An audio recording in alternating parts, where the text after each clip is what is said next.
Ethics will mainly discuss about how we can improve the answers. Secondly, concepts how we have to visualize. So what I've done is some places I've given answers. I've I've written answers and I've shown how it can be presented. And some places I've purposefully given some wrong answers so that you can see what you should not do also. And further, we are exploring the themes, main themes which are coming in ethics. So when you start, see. So when I start with ethics, this is what UPSC has given clearly in their notification. This is the statement that has been given by UPSC. That's why I'm just reiterating so that you understand the demand. Before the syllabus starts, UPSC has clearly given in this passage that they're trying to check the candidate's attitude. Right? It is very, very important because most often you find that a lot of questions come which are negatively phrased and we tend to substantiate it. For example, there was a question, politics and ethics don't go together in the current society. Do you agree? So when we look at that, we always have a connotation that politics and ethics won't go together. They are not supposed to go together. But that is where we have to present our positive attitude. That is why this is very, very important. Your attitude is tested over there. They're asking you, do you agree? So definitely you should negate it also.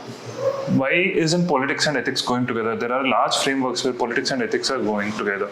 Parliament is functioning, government is functioning, people are going to vote, they are electing their leaders. Right? There are so many avenues you can find that especially if you go to grassroots level democracy, it is extremely vibrant. If you go to Panchayati Raj institutions, people are participating in that. For example, Manrega, selection of beneficiaries, all this, who is doing it? People. Manrega is a successful scheme. So definitely things are going good. That's why we should look at the question. If it is negatively worded, you have to take a step back. Whenever the questions are coming and they're negatively worded, take a step back and try to exhibit your positive attitude. That's why they're trying to check your attitude, the candidate's attitude, and approach to issues relating to integrity, probity in public life, and his problem-solving approach to various issues and conflicts faced by him. See, very clearly they have told conflicts faced by him. You have to put out the conflicts you have faced. This is the biggest challenge. Most of the aspirants, they don't put out the conflicts that they have faced. They tend to, write more and more about other stuff rather than writing about the issues they have faced. So I'll explain how you can put these things. Right?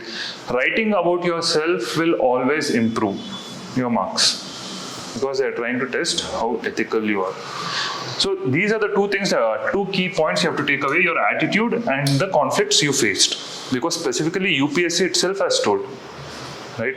No one else, UPSC itself has worded. And we desist from giving personal examples, which we must. That's why, re-emphasizing. Now, there are particular things that you should follow when you are going through this ethics paper, right? One, understanding the concept. This is very, very fundamental, right? Secondly, definitions. When it comes to definitions, see, integrity, probity, all this, you'll be making definitions. Make your own definitions. Don't take any textbook-based definitions. Try to make your own definitions, the definition that you understand. Then let the definition come in the form of a passage also, it is fine. Shorter it is, it's good, but if it comes as a passage trying to explain it, it's still fine. But make your own definitions. Let it be very simple and understandable. Don't make abstract definitions. Because people tend to, if ethics, they ask on ethics, they say ethics is morals, everything. They confuse, they put in a lot of other keywords and they try to explain that. Don't do that. As far as possible, reduce the amount of keywords that you use. Keywords in the sense, other values you use to define a value. Right? In the case of definitions, don't overuse other values.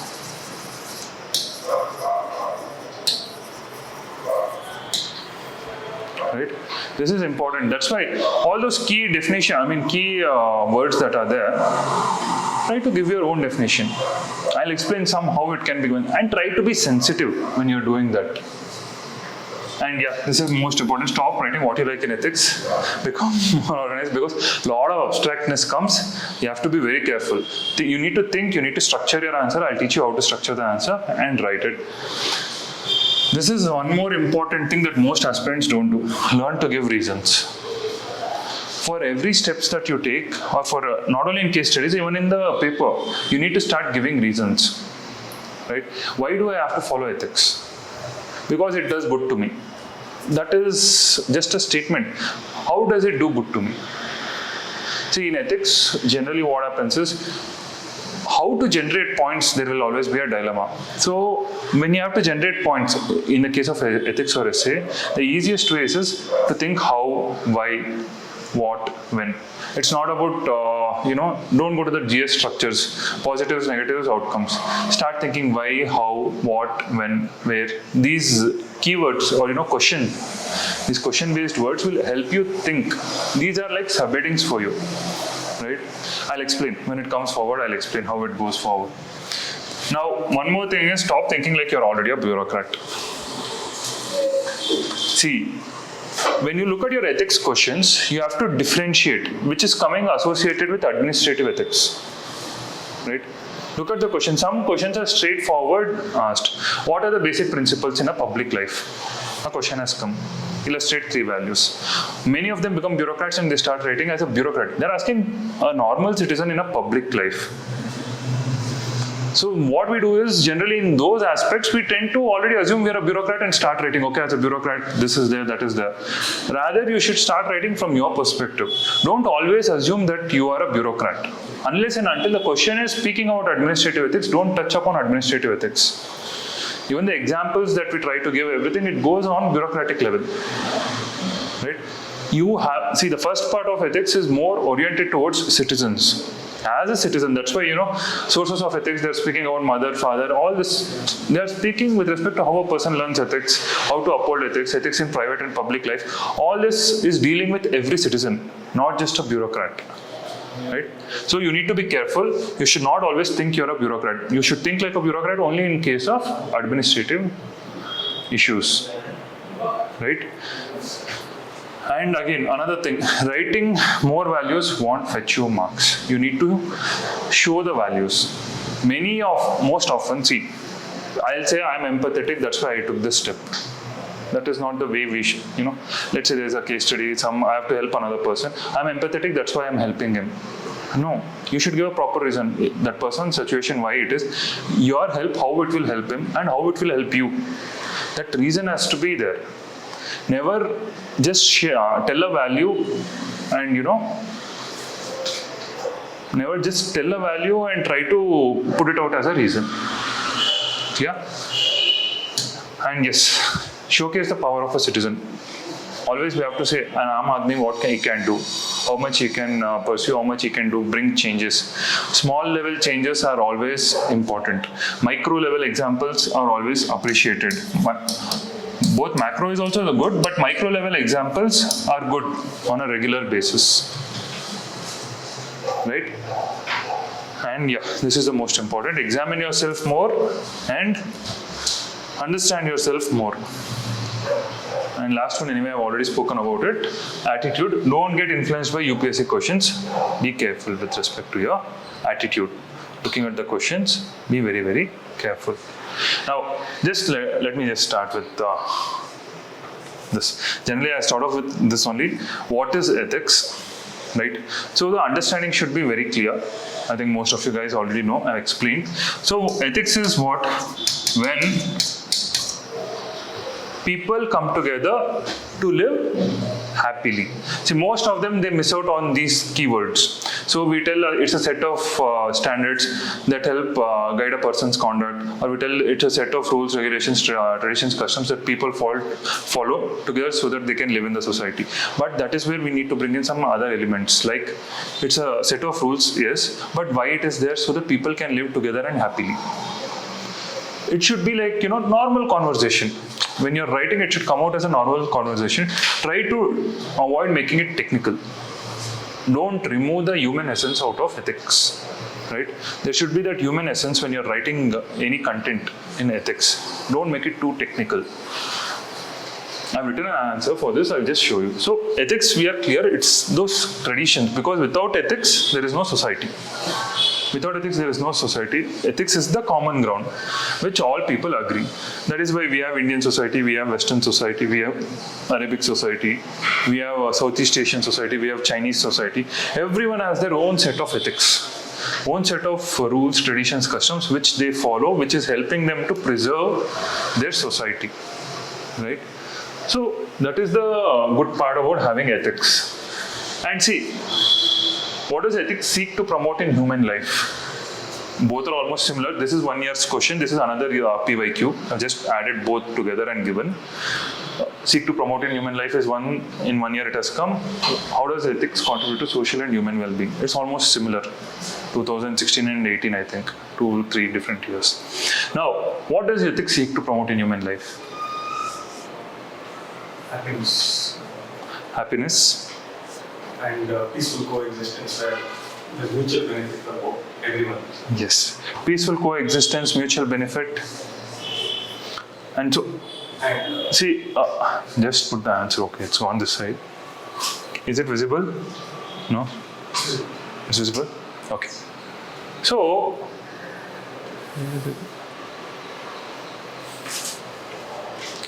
see, in general, there are two ways of answering ethics. One, you can generate point form also, one you can write in passages. But there are certain questions where you should go with passages when you're explaining. For example, these kind of questions, I would advise you go with passages because connections can be made. You'll understand which questions to go with, subheadings, everything, which questions to go. If you're getting all these quotes and all, you have to go with point form. Point form will be more beneficial. But there are certain questions like this. Ethics, compassion, empathy, all these questions come where you need to converse. As I told you, it needs to become more humane. That time, always prefer small passages because you can convey more. I'll explain anyway another answer I've written just to show where you should not go with passages to. See, the basic things we have written, as I told you, that a group of people follow so that they can live together happily. This is one thing that is important. And those things, ethics is societal in nature, we know. Ethics means always society, it's a group of people. Ethics is never individualistic. Ethics is never individualistic. See, even professional ethics is the same thing. Now, if you get something like professional ethics, environmental ethics, anything gets added. You know, ethics is of societal nature, or it's for a group of people coming together and they are framing rules to live together happily. Now, when I say professional ethics, it is the same thing, a set of group of skilled people coming together and agreeing to a set of standards so that they can practice. Right? That is your professional ethics. If you come to environmental ethics, it's a set of standards whereby we protect the environment and we can live harmoniously with the nature. Your definitions just changes around. When with ethics anything gets added. So in exam anything comes with ethics. It shouldn't immediately question you or tilt, okay, now what do I write for this? It's very easy. It is always a set of standards that is there, right? Because environmental ethics question has also come, right? Professional ethics also has come. Any variety of ethics, let it come. It's basically that set of standards that people come together and do it and perform. It is always societal in nature. It's always a group-based activity, ethics. Indian society, you can give cherishes particular ethics like Namaste, Atiti Devo Bhava, living with parents, all these things you can give in one sentence. And again, other societies have their own ethics like US, individualism, respecting others' privacy, right? So basically, introduction, I've just filled this much up, 2 passages, right? And when I come to the next part, what does it seek to promote? Now, ethics seeks to promote a sense of security and peace. See, now I'm putting out what it tries to do, so that now I'm giving a reason. Reason is important. That's what I'm telling. Writing and reasoning, so that human beings can live together in a civilized manner as everyone agrees to follow the common minimum standards. Right? Set. I'm giving a reason why there is going to be security and peace.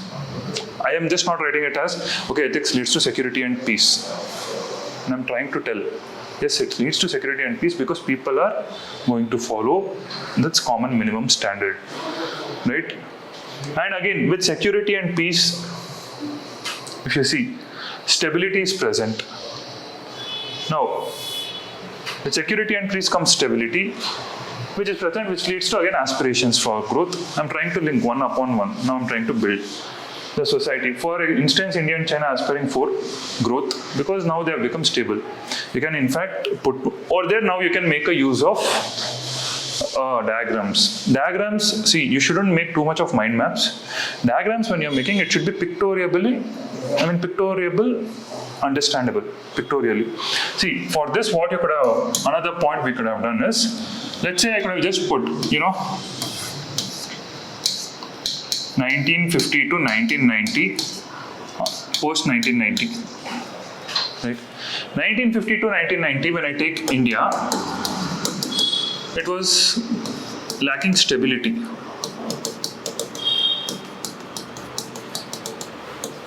Indian democracy was lacking stability. The ethics of Indian democracy was lacking stability. That's why you find that growth didn't occur. Right? Once the society became stable, coalition governments, they were coming and going, but the country was there. Country was intact. USSR disintegrated, we didn't disintegrate. When that stability came, then you find that growth began to occur. So you can put in that example, you can put it like this, how things have changed just in this form. India lacking stability, less growth. Stable, growth accelerates.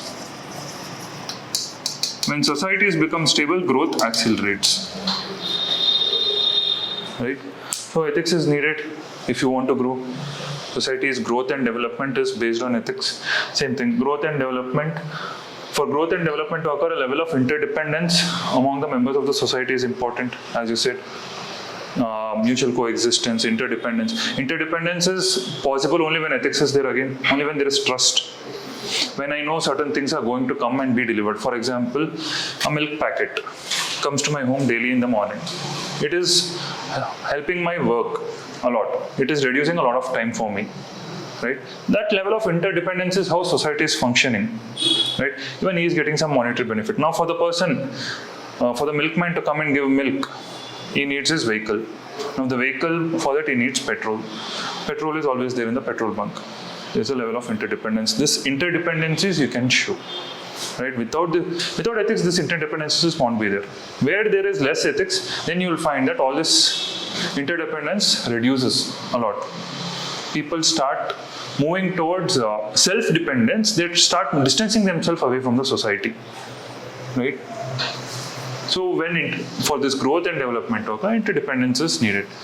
And then, see, here I have explained still there. Then I started putting about myself. So in my upbringing and personal life, ethics taught to me by my parents, friends and society has helped me to lead a peaceful life as I follow the rules and standards. I feel respected when I travel in public transport. I feel secure when I visit other places. I experience happiness celebrating the festivals. In essence, ethics nourishes my life as a human being. Putting your point will always be beneficial. Don't miss this.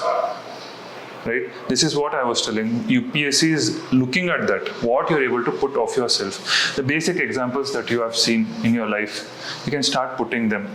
Delving into your own examples is very, very important. Right? You will start speaking how you have been beneficial as ethics.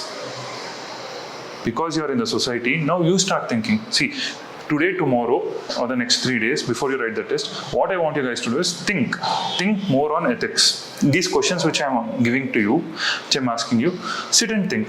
How have you benefited because of ethics in the society? Right? You start getting some good examples, your own personal examples.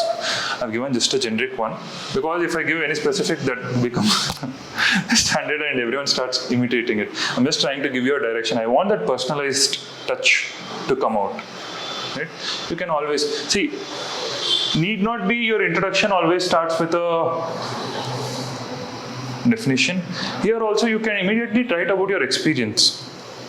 You can write about your experience. There are multiple ways of writing an answer. See, even if you go to administrative case studies or administrative issues, or if you come here, you can write more about your experiences. See, I'll tell one example. one of my friends, he got very good marks in ethics. He got around 124 in 2018-19. But what he did is they asked a question about RTI. So he wrote about his experience of RTI. When he applied for RTI, what happened? How there was no response. Then again he had to file. So he walked through that issue of his RTI application. What are the hindrances he faced? So it came out in a natural form. He got very good marks. That year it was very good because now ethics scores are increasing. At that time, getting 100, 110 was difficult in ethics. So he got 124. It was a very good score. Why? Because he wrote a story. So you also start thinking more deeply about yourself. Every aspect, whatever is there in the syllabus, whatever words you are reading, you start thinking, see now if you are making, as I told you, definitions, integrity, all this you are making, where have you shown your integrity? Where have you shown your integrity? So you start thinking, where have you been compassionate? Where have you been empathetic? And why did you become empathetic? That is also important. Right? In these ways you can think. You can write. In fact, for this, what is ethics? You could have written your story only. Okay, I live in a society and everyone is living by. That's another way of putting it. Why I'm telling is keep it simple is examiner will understand. Biggest challenge for any evaluator in ethics paper is if it becomes abstract, he doesn't understand. Everyone is giving their own definition. See, when you go to GS 123, they are standardized forms. Because it is direct, it's a bit more scientific compared to ethics. Ethics is open, like everyone is, if you see, for example, if you see lexicon book only, they themselves is so abstract, we don't understand anything after reading 5-6 pages. So much of content they have given, after 5-6 pages, what is there in our head, we don't know. And when we have to represent it, nothing is coming out. Again, we are also mixing up all the concepts. That abstractness should not come. When you write in a simple manner, things come out very clearly. See, I have not used any technical things over here. I have made it very simple. This answer is easily understandable. Anyone can understand this answer? Being simple is difficult. Being simple is difficult. It's looking simple, I know, on the board. But when you try to write, if it does not come in a simple manner, in a very clear fashion where you can understand, then you're going to lose marks. Right? So ensure that it's always simple. Don't complicate it too much. Now, coming to the next part, next theme. See, now that you have understood ethics, UPSC what it does is many a times in courts, they keep trying to give definitions of ethics in a different way. And they're trying to test you whether you have understood ethics. See, for example, this was a question which came in 2021. Life doesn't make any sense without interdependence. We need each other, and the sooner we learn that, it is better for us all. What is he speaking about? Ethics. He's speaking about ethics only. We need interdependence, we need to form a society. Only then it is going to be better for us. Right? So we have, once you associate with the theme, it becomes easier for you to structure the answer. So here, how do you structure such quotes? How will you structure your answer? So bring in dimensions. So one, what you can do is, you can straight away speak about the theme, directly hit up on the theme. Erik Erikson is speaking about the importance of ethics in the society, without which you will find that life is going to become difficult. Example, in India, we find that life is much easier in these places, whereas if you go to Somalia, or if you go to Sudan, any of these countries, it is like this. Right? You can show both the examples. Don't always put negative examples, show a positive and negative. Right? If you want to show a negative example, also try to show a positive. But try to be positive as much as possible. Because generally what happens is, when you're writing ethics paper, we always try to show negative and tell why we have to be ethical. We don't say what are the benefits that come out of being ethical. Right? So we have to start looking at what are the benefits that we get because we are ethical. So initially you can start off with a theme. Right? What is ethics? Then post this. How do you go about from here? Give examples of this is true, basically. You can give an example. You can give that as itself as an introduction. So immediately, what kind of an example can you give? Family, as in like how we, in family, how we are dependent, how on related. Good. Society level, how we are. Good.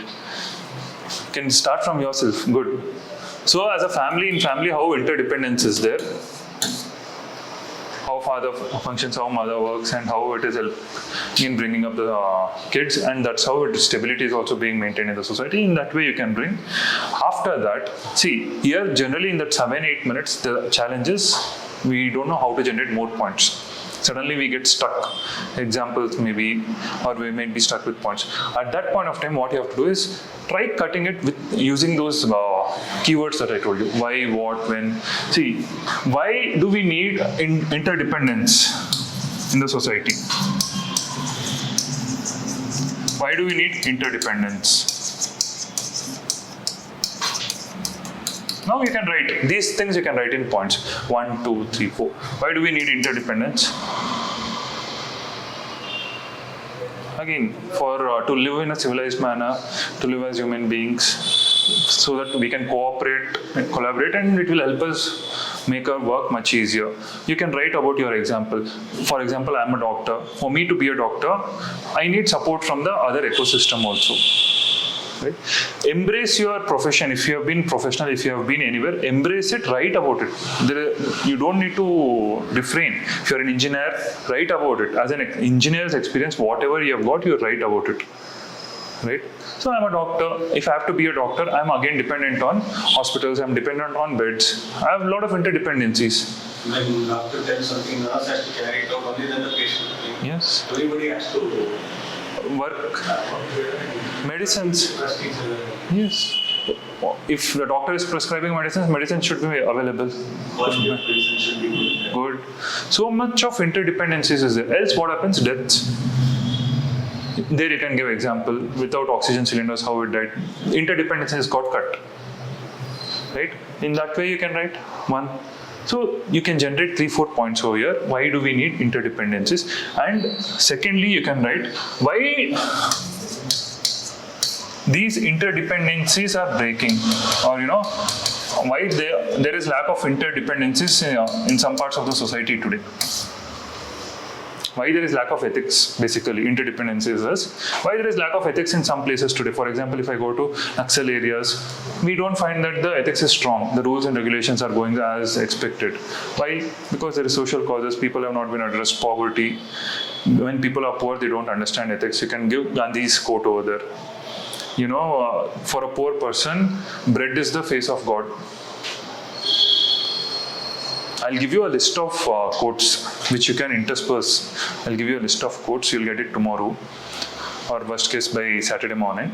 We'll send it for print and we'll give it to you. You can use those quotes in the answer, right? But don't push it. It should go normally. Where you have to use those quotes, it should go. Then in the end, after this, you can say how we can improve the interdependencies. How do I improve? How do I improve this interdependencies, or how do I improve ethics in the society or among us all? How do I improve ethics or interdependencies among us all? So now we have got 3 subparts, and in each subpart, minimum 4 points if you are able to generate. We've got 12 points. We've got 12 points. Question becomes easier now. Now you know how fastly to generate the points. Question yourself why these interdependencies are there. What's the importance of this?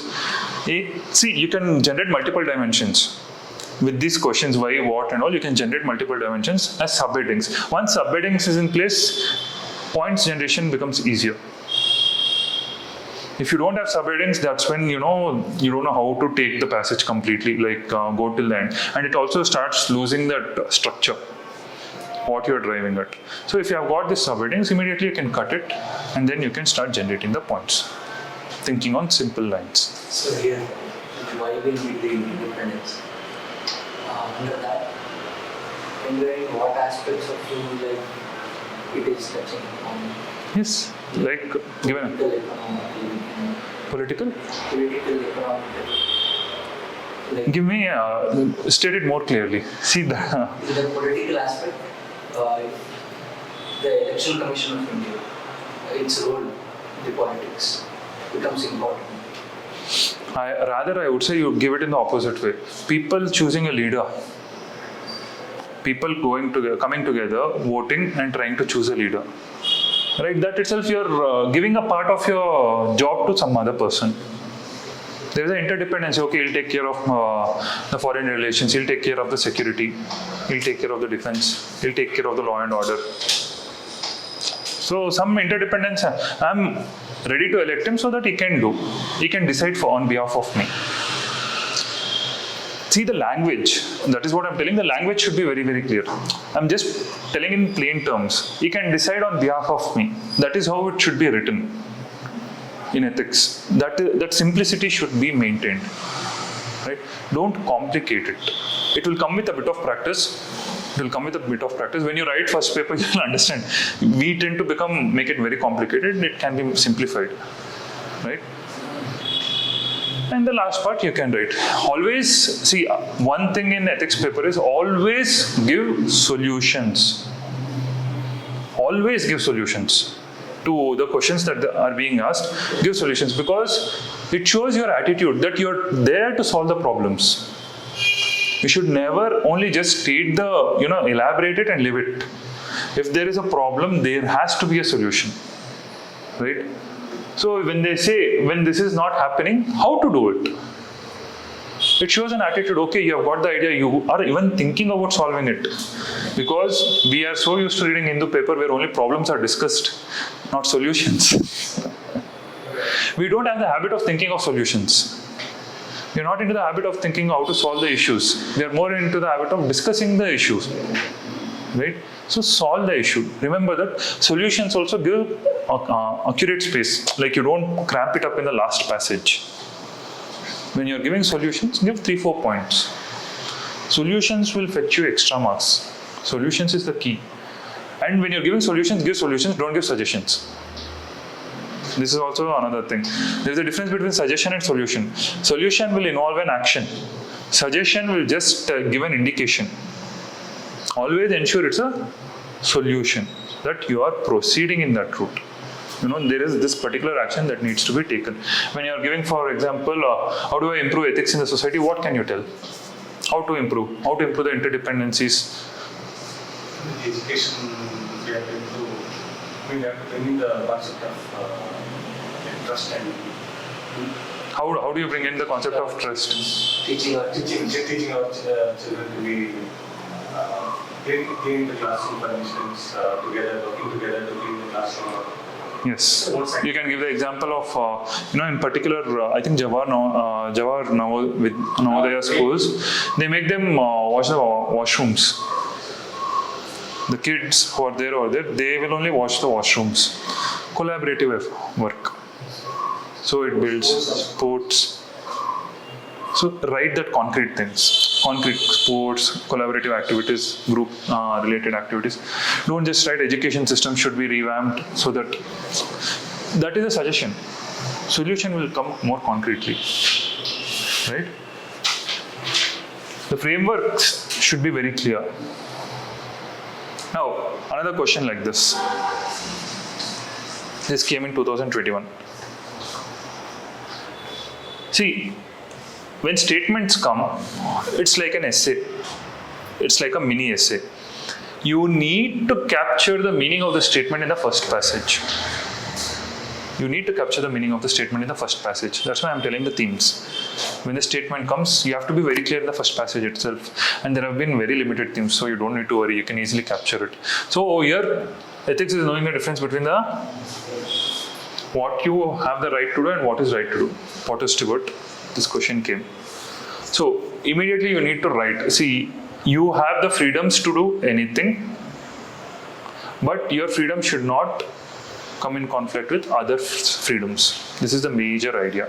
So you need to immediately put the theme very clearly in the introduction. Now, just give me an idea on how the structure should go. Subparts. You saw the statement. What can be the subparts? First is the example. Introduction. Introduction is okay. We have given. After your introduction, if you have an example, it will be good. Then explain those two parts. What you have right to do, give some definitions, and what is right to do. Okay. Now that is where you need to get more a bit more analytical over here. As I told you, why there is confusion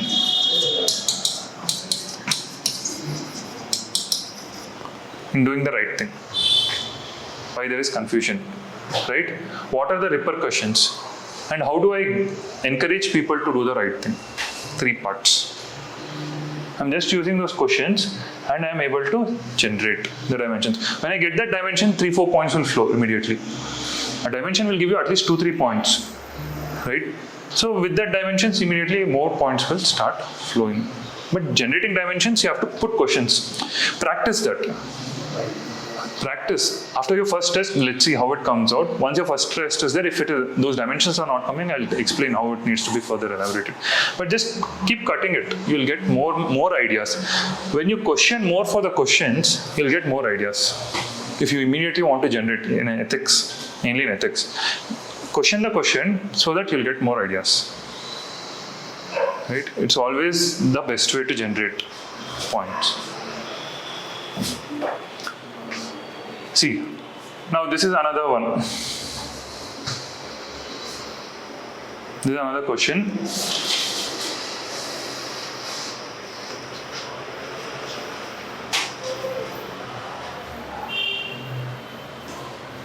Okay, if a question comes like this. See, UPSC's questions have been very, very simple. Always they put you on this. Right? So, how will you start with your introduction?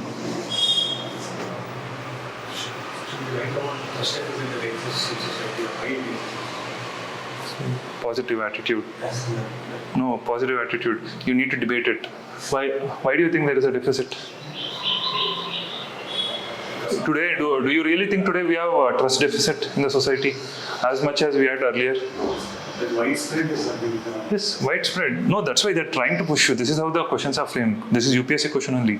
They are pushing you towards that. They are giving you, there is widespread deficit. There is widespread trust deficit. So you're taking it for given. Question it. Is there really widespread trust deficit in the society?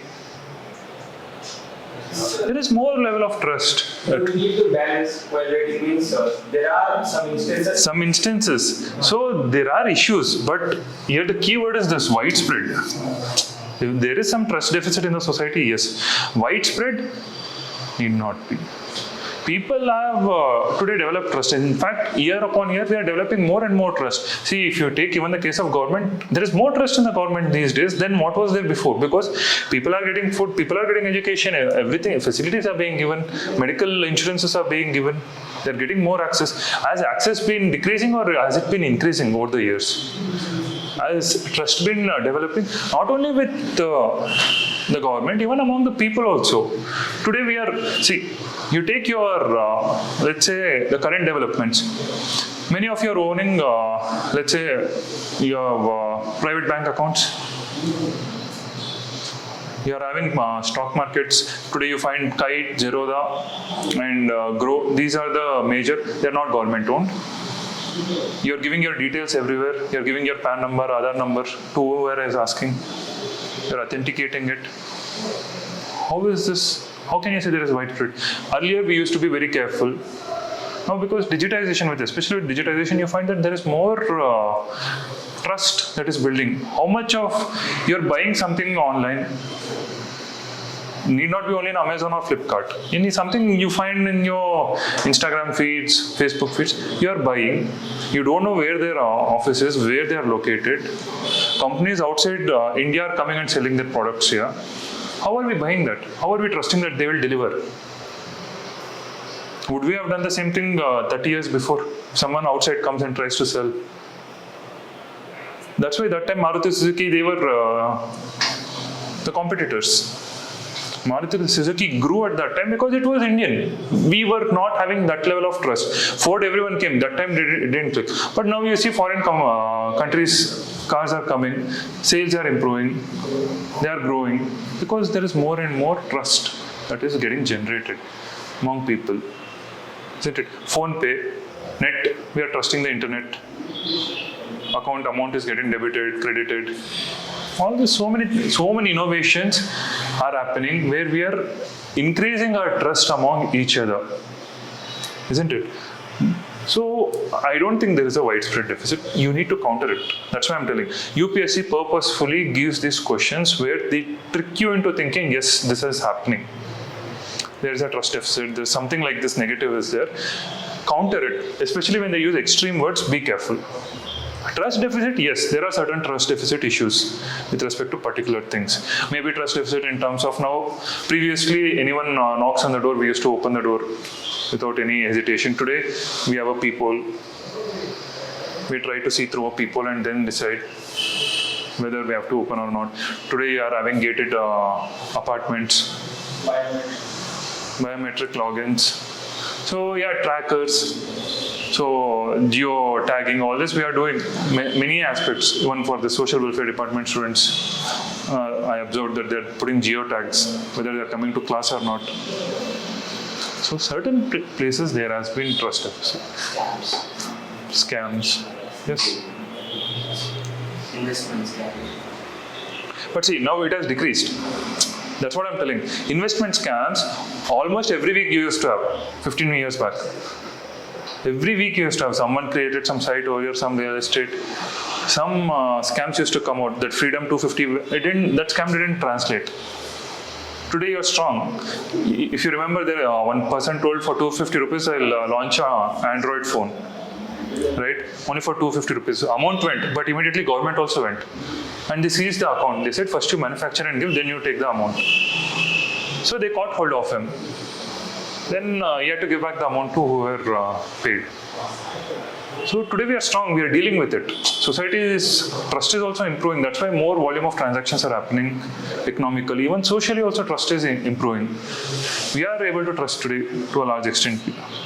Right? So in the second part speaks about what the consequences. How do we transition? So you come on, you speak about trust deficit.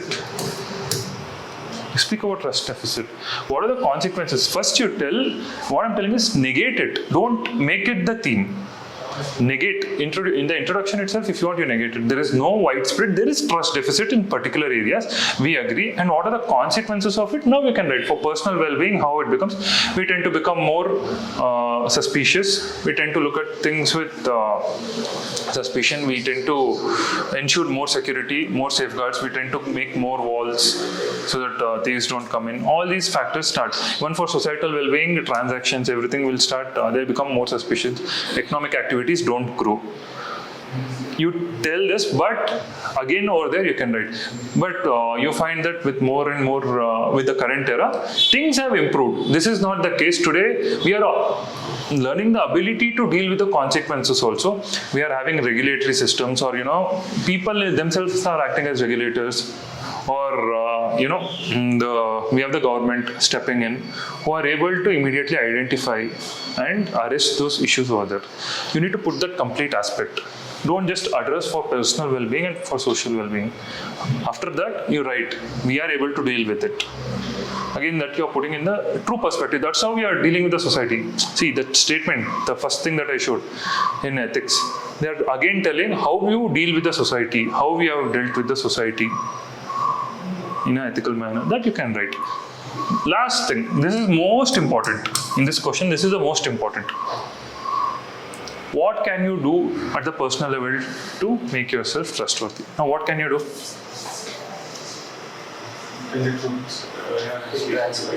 Try to be truthful. Try to be truthful, okay. How will a person know you are truthful? That's what they're telling, trust. How do you build trust? See, among the people around you, how does a person build trust? Develop openness, speak candidly with people. See, again, that's why I'm telling. Actions speak louder than words.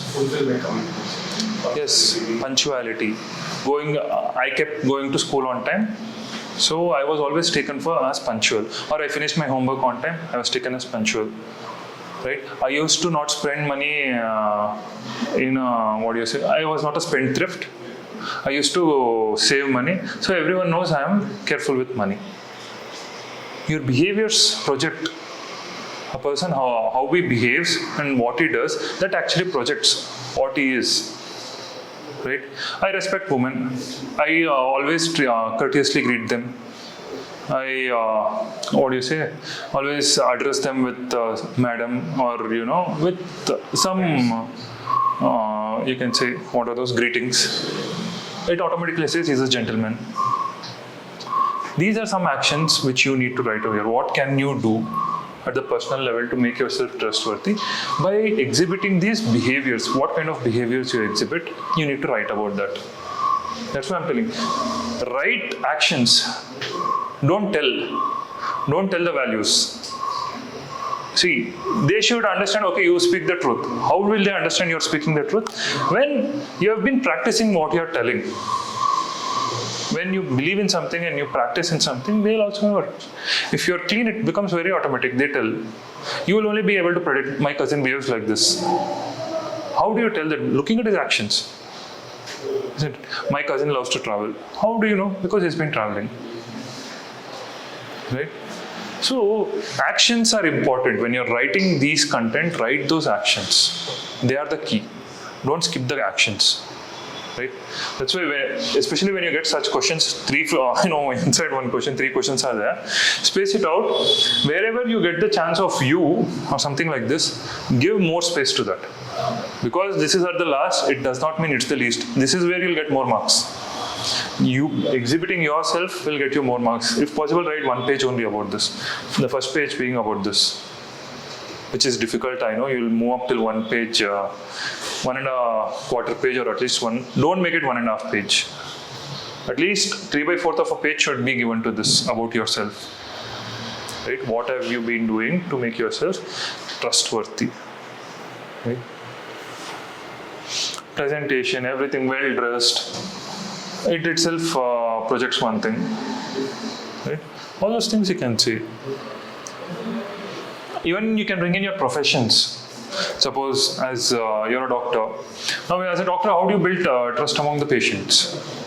By patiently listening to them. When you patiently listen to them, suddenly they start feeling more trusty. They start developing trust towards you. Giving them all the options of information. Yes, explaining to them what exactly has happened rather than just prescribing the medicine and giving. When a doctor explains, see, this is what has happened, this is why you are suffering, so that is why I'm giving this medicine and how it will heal, trust comes. Following up. Sorry? By following up, by what had happened. Follow-ups. Yes, by follow-ups, trust comes. Right? So you can write. For an engineer, how does he develop trust? Engineers are there, no? How do you develop trust as an engineer? By maintaining standards. Showing standards. Again, which kind of an engineer, that depends. So if you're a computer engineer, I'm just telling you for a computer engineer, by telling the risk factors involved in that particular code, instead of, okay, this is the code, you take it, you dump it. If you are able to give in the risk profile, okay, these are the issues that might come up, we have to be careful. Showing that carefulness itself immediately starts telling. Many often what we do is, whatever work we have done, we try to project it, at large. It is the work, we try to project it. But we also have to tell about the pitfalls that comes with that. What are the issues that might come? Having a risk assessment also develops trust. Okay, he told this has happened, we know this might happen. If you don't even speak about risk, then the trust doesn't come. You are asking them blindly to follow this path. So there are other ways. You start thinking, now this is the important question because this can be repeated. How do you make yourself trustworthy? What have you done to make yourself trustworthy? You start coming out with some examples. Because if you see the pattern, 2015, 2016 questions are getting repeated in 2022 and 23 in a different way, in a similar way, but almost same. Every year, if you take the last 10 years, 11 years ethics paper, you'll find that in the last 4 years, a lot of repetitions have come from the last 6 years. Questions are similar questions, or sometimes even the same question has got repeated. But themes have been the same. If in the last 11 years, themes have been the same. Rarely here or there, one or two differences are there. And that also I'll tell you how to address that. If you get some questions like moral intuition, moral reasoning, how to address that, I'll explain. You understood now how to look at this? So that is about your main ethics. the concept. Sources of ethics, this is where, see, this part, you have to do work. With respect to family, again you split it. Father, mother, siblings, and even I would say cousins, grandparents.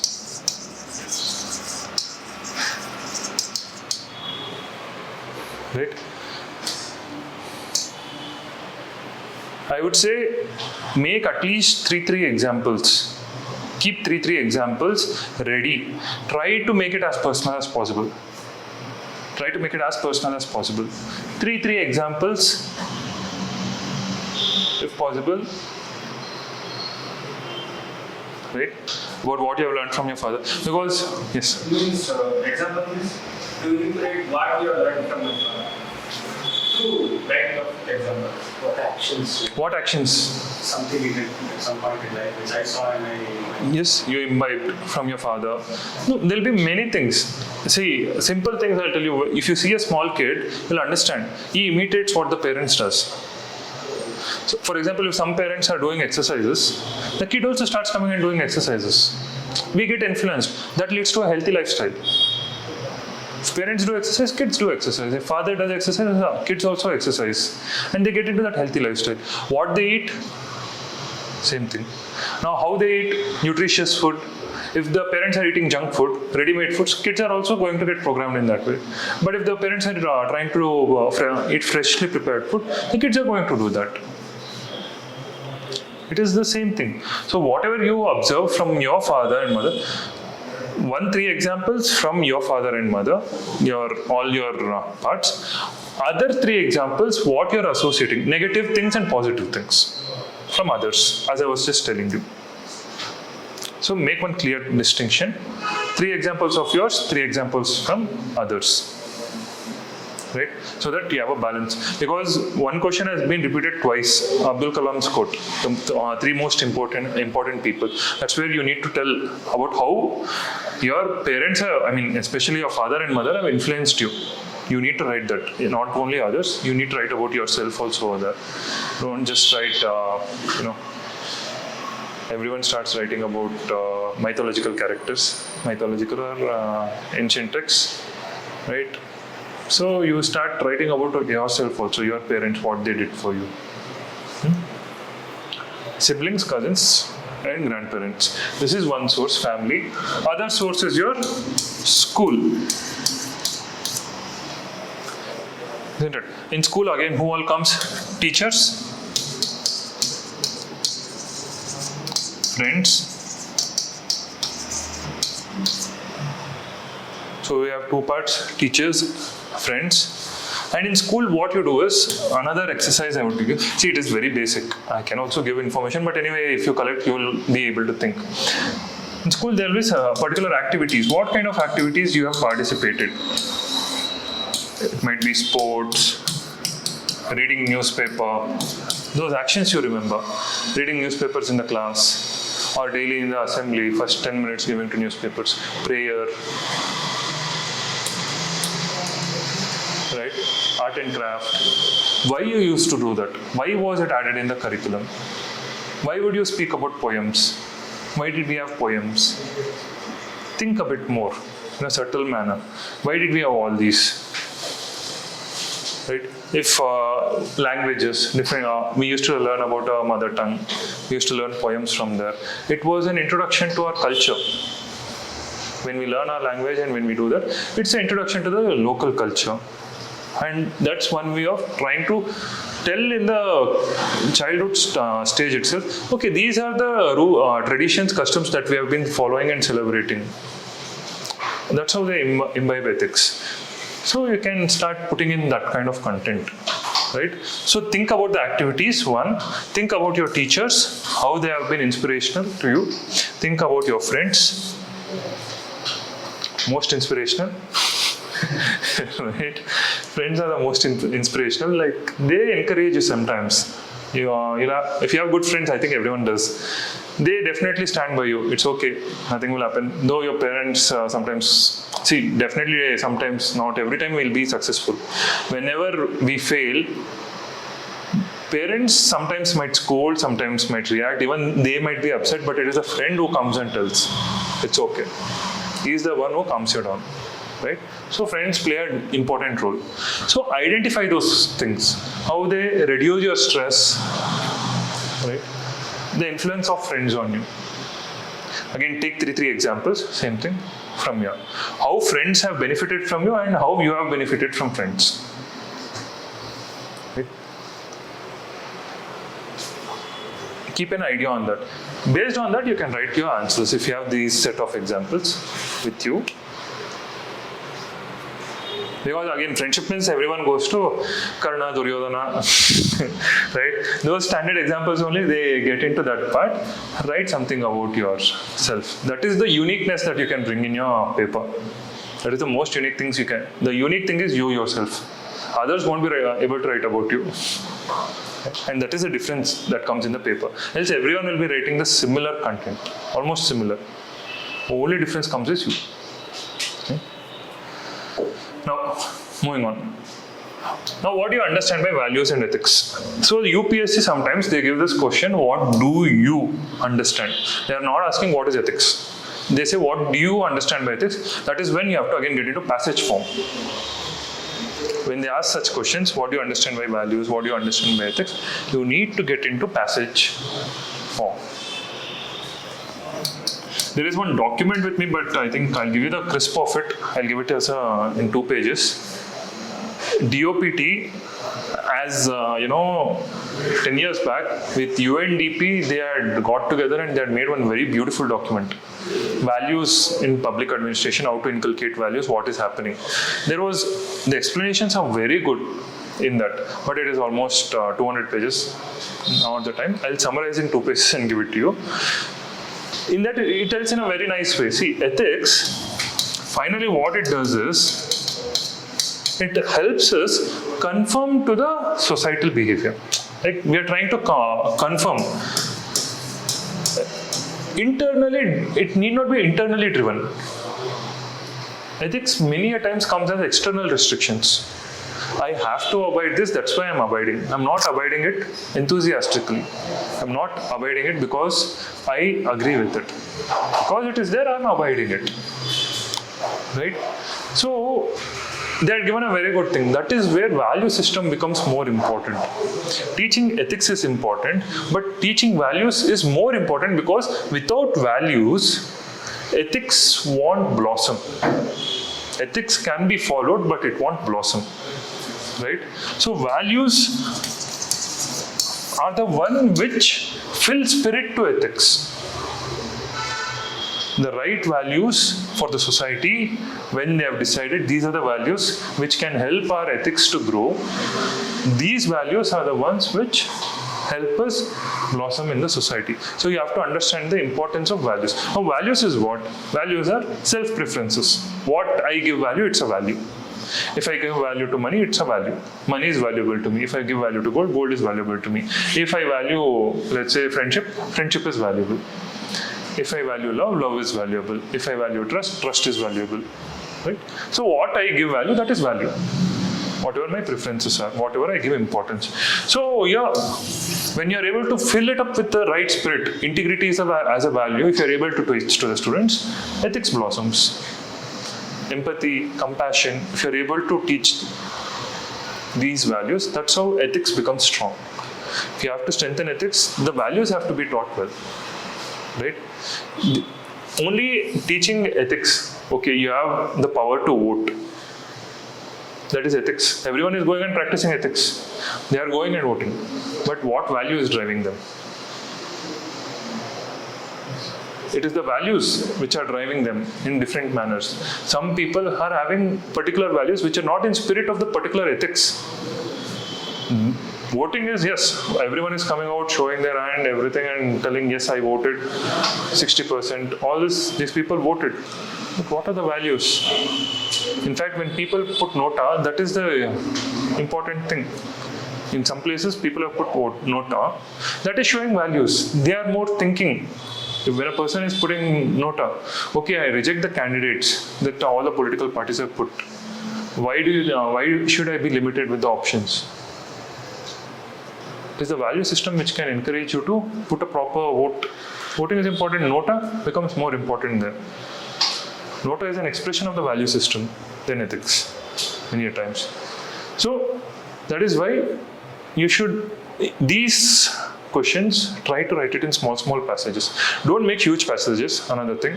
Don't make a passage like what you write in essay. Passages have to be small. Don't increase the size of your passages. Just to relate, sir, this code of conduct versus code of ethics, that sort of difference. Here, is it something like ethics is coming broadly at the code of conduct versus values and the code of ethics where the principles are more important? You're getting into administrative part, but anyway, since you got there, code of ethics, code of conduct. Right? Code of ethics is that value system. Code of conduct is restrictions for the bureaucrats. Very clear direct restrictions have been given. You should not accept any gift above 5,000 rupees.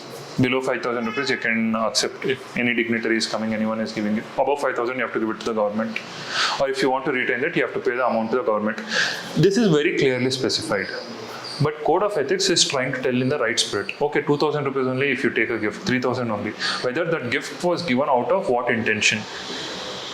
If someone comes and gives a watch, okay, I'll give you 3,000 watch, do some work for a PN or someone. With what intention it was given? As an appreciation to your duty, or as an token for this position we are giving, or is it because to induce you? That's why last year they put this word, undue influence. Last year there was this, right? Undue influence. That is undue influence. You're influencing him. Suddenly, you become friendly with a bureaucrat, you help him out, everything, and finally one day you go and ask, please do this. Now he's morally obligated to you because you have helped him out so much. There is an undue influence on him, and you are increasing that influence for him to get it done. Those are undue influences. Or maybe even in, let's say, this recent case, our Chief Minister's plots. Okay, I think you. CMs. In Mysore, 50:50 ratio plots have been given. Somewhere there has been, clearly there is no evidence that is castigating him, that is making him culpable. But undue influence is visible for everyone. How did 50:50? Because in the law it's been given, it's in exceptional circumstances. Why in exceptional circumstances it had to go to the Chief Minister? Everyone can make out there is an undue influence. So that is where code of ethics comes in and code of conduct comes in. Code of conduct very clearly it gives. Code of ethics is so that beyond code of conduct, what you need to do in those gray areas, whether you should do it or not, or are you able to understand what is exactly happening. That is where code of ethics comes. And inside code of ethics, what do you have? All the values.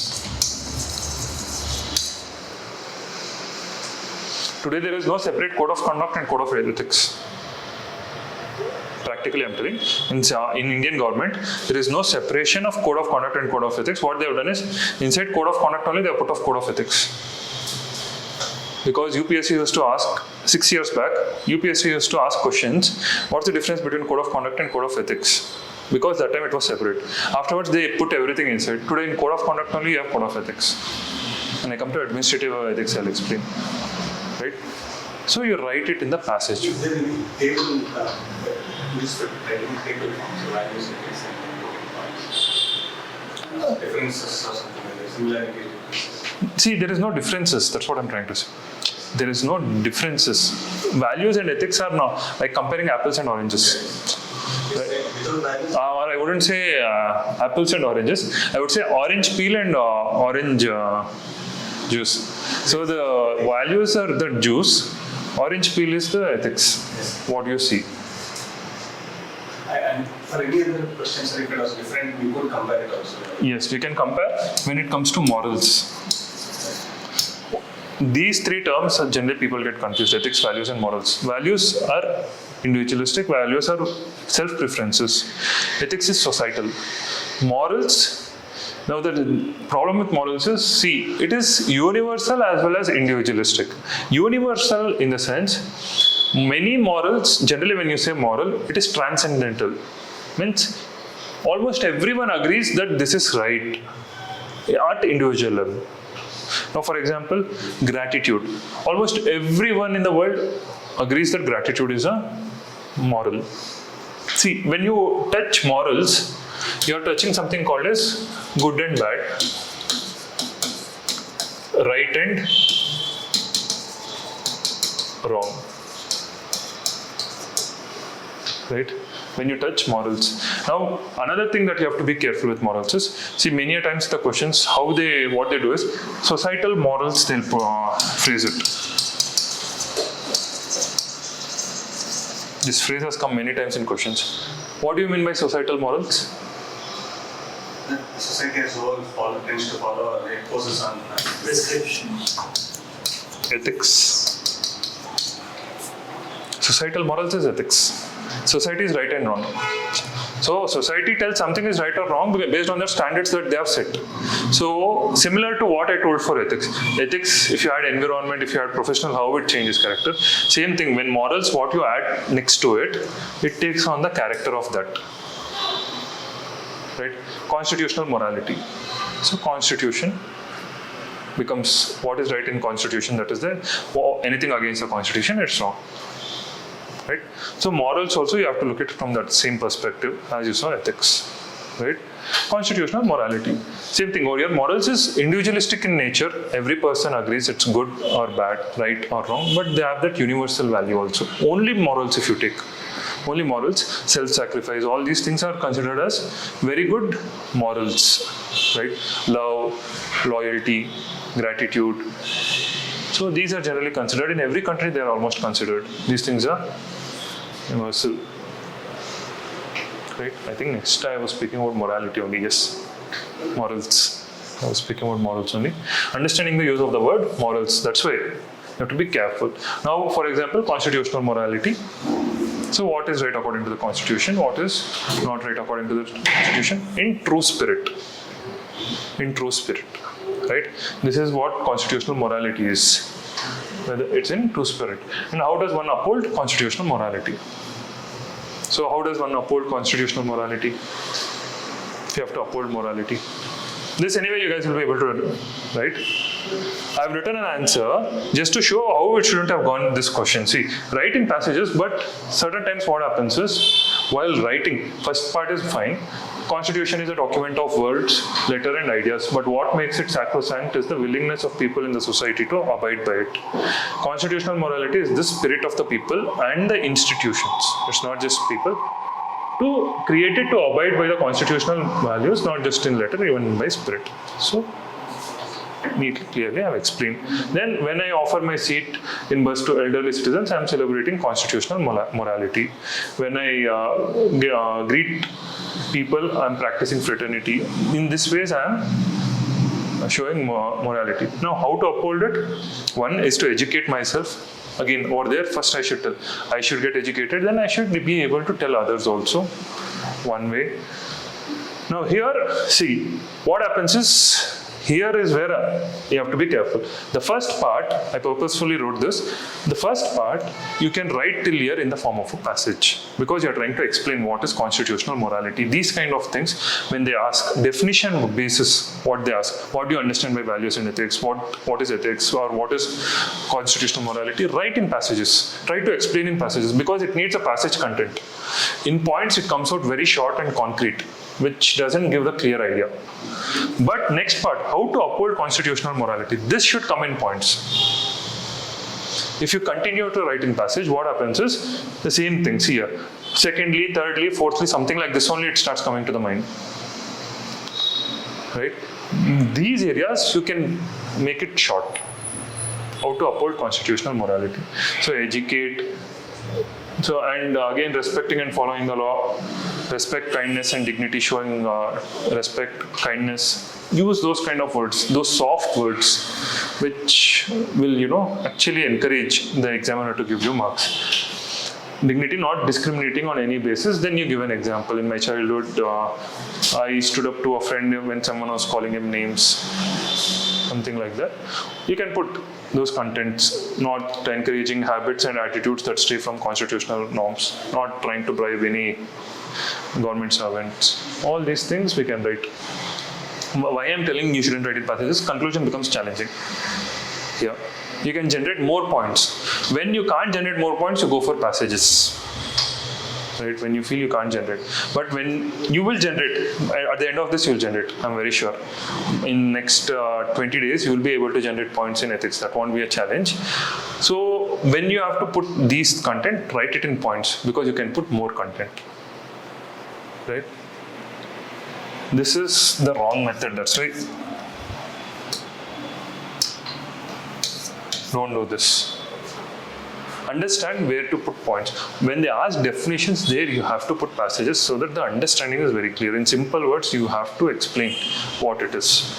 Don't complicate it over there. In simple words, in one, see, I'll give you an easy scale to understand whether what you're writing is correct or wrong. Or you know whether it will get good marks. In one reading, if it's understood, it is good. But if a person is trying to read it again, what you have written in the second reading, that means it's going bad.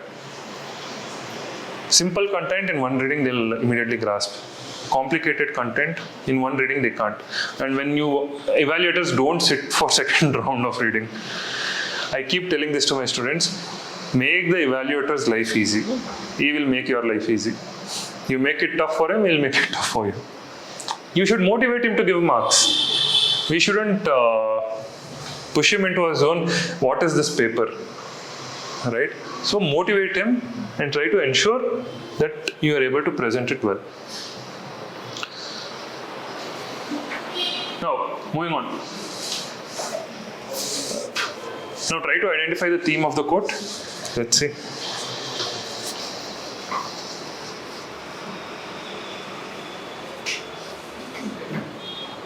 Means are more important than aims. Good.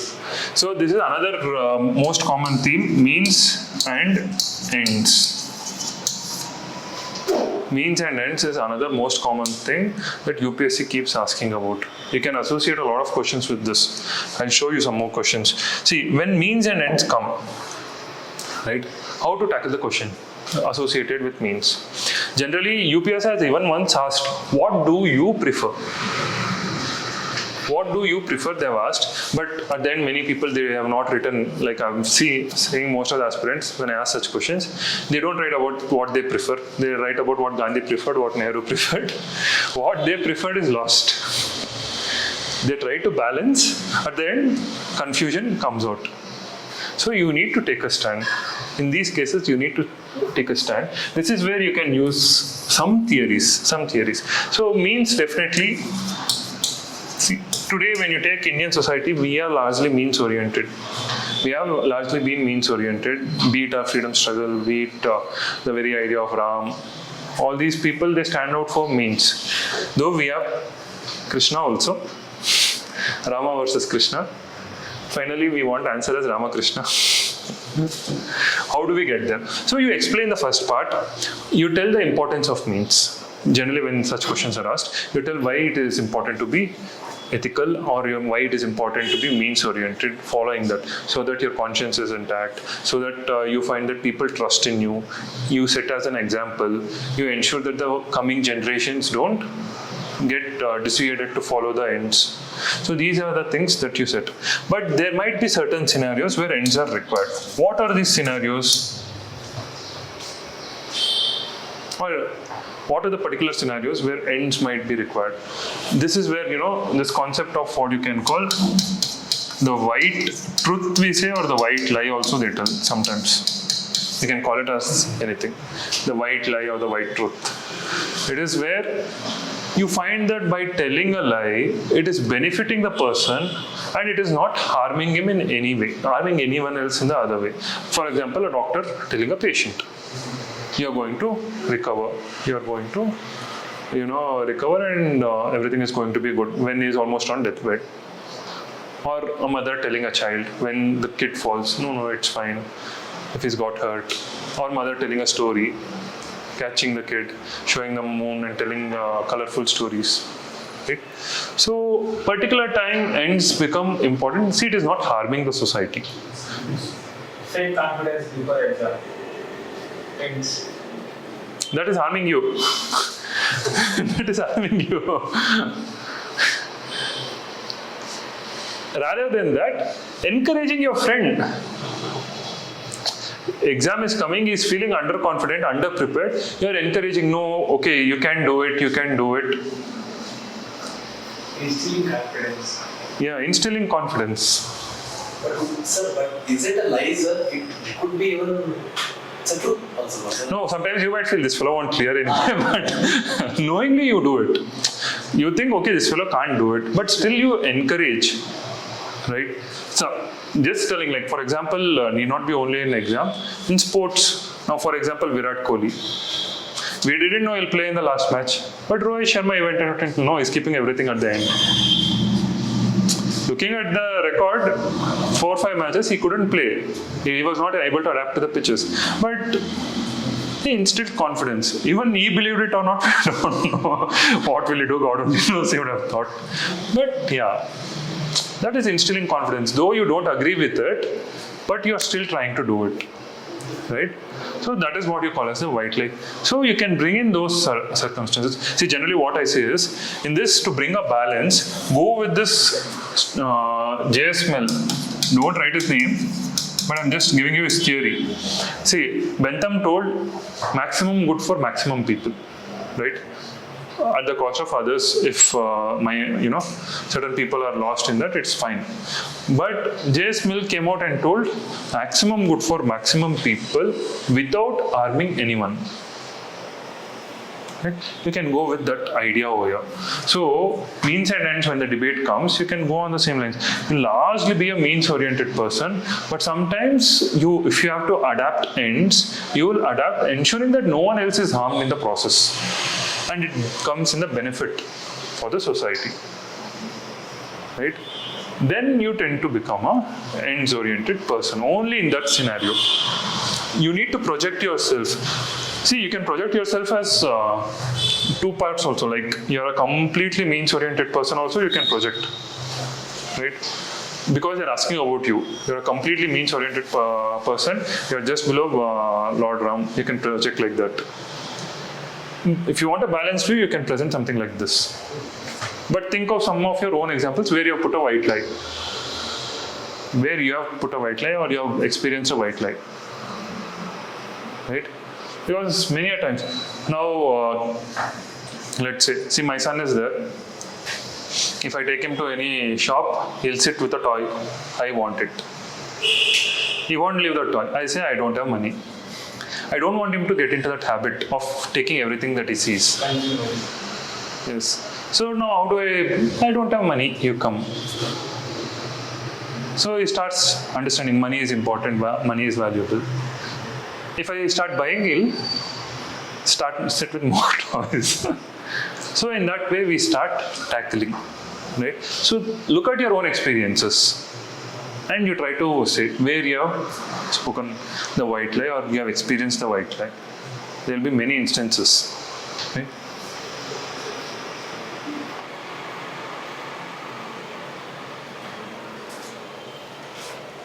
Now you see this question.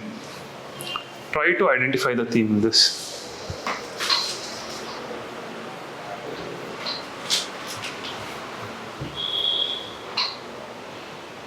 (2021) question, Plato's.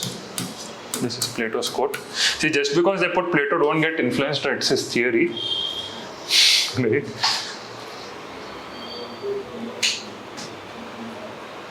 You must be more rational than emotional or something. Try to understand it properly. Again, morality has come, that's why. So, individual morality cannot be a basis for societal Morality or relative emotional values is mere energy. Huh? Negative words. Integrity is not Nothing sounding, nothing truly. No, understand the statement. So it's telling, this is where it gets complicated, but it's very simple. He is speaking about ethics. So he's telling the development of ethics. cannot be based on relative emotional values. Means for one person, again here it is between ethics and development in the form of means or ends. What are you preferring? Means versus ends. Relative emotional values, what is trying to tell us, means with particular situations, particular justice will be dispensed. Not everything will be treated as equal. Particular situations, particular things in a particular manner, only I will treat it. For everyone, I will keep things separate. That is how an ends-oriented justice system is there, or an ends-oriented situation comes out. So they are speaking system of morality. Basically, he's speaking about the ethics, which is going to be there on emotional values, relative emotional values. If you're going to do it, it's a mere illusion. That system won't be. Means ends-based ethics versus means-based ethics is what he's speaking about. Understanding the question is important if they give this. When they give something like this, system of morality and all, associated immediately with ethics, right? It is speaking about ethics and they're speaking about relativity. Relative ethics means it changes with ends. It is an ends-oriented ethics. And he's telling it is not possible. It is a vulgar conception and has nothing sound in it and nothing true. So, if a society develops something like ends-based ethics, it will never be sound, it will never be true, it will always fall apart. A means-based ethics is important for the society. See now, means and ends is there. Another component, another theme that is regularly asked is means-based ethics and ends-based ethics that we have developed. In our society, some places we have ends-based ethics. Can you tell where? Ends-based ethics, where do we find?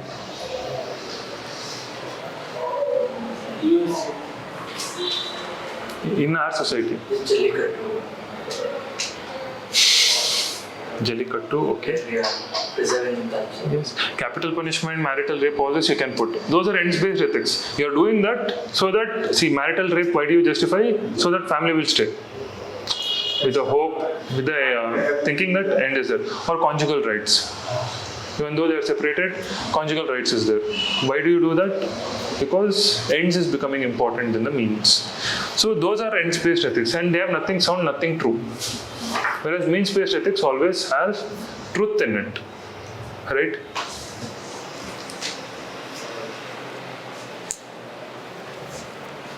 So you need to write about this ends-based ethics that's there in the society and means-based ethics that are present in our society. You need to write about that over here. Sir, not allowing women in settlement. Don't touch the topic. It's in court. It again went to court. So court gave an order, again stay has happened on that. Not recognizing the LGBT marriage, not legally recognizing.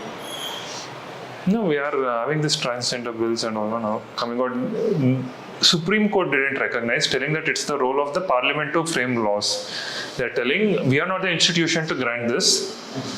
Parliament has to frame a law which recognizes same-sex marriages.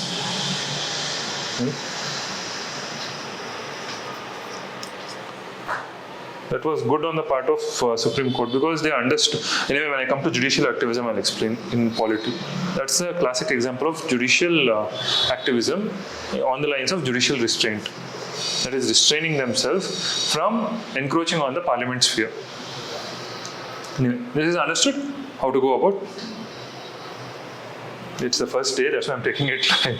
See, this question had come. Now you can easily associate. This question is based on what? Yes. Same concept. When the eggs are more better. No, this is the concept associated with the white lie. That is what Tirukkural is telling. When falsehood takes the place of truth, when it results in unblemished common good. See, this is the idea. UPSC has asked this question. That's why UPSC many a times they themselves explain certain things and they themselves give you an indication what we are expecting. In their questions, if you see, in your future answers, it will be very useful when you see all these quotes. The keywords that you have to note over here is falsehood is there, takes the place of truth. The most important keyword is this. That is what even JSML told. Maximum good for maximum people without harming anyone. So falsehood takes the place of truth when it results in unblemished common good. Right? Now, can you give an example where falsehood has taken the place of truth when it results in unblemished common good?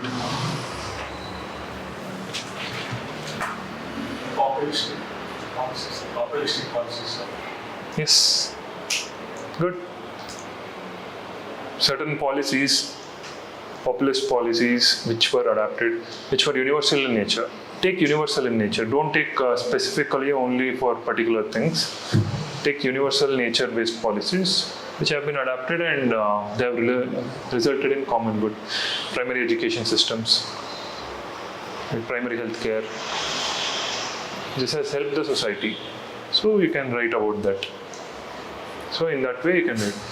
It is not the way to go about because you are not developing, you have to explain that. You are not developing the capabilities of the people. With these policies, or rather you might have to tell, you're not developing that ecosystem by giving, you're not teaching them how to fish. So when will government schools get replaced by, let's say, Panchayati Raj run schools? When will it get replaced? When will the transfer of power happen? So all those things you can put questions and you can frame. But see, if you are able to identify the theme, half your work is done. What is exactly being spoken about? Themes have been same. You take all the codes, you start understanding, okay, similar themes they are putting. There is nothing new coming out. UPSC is asking about same themes.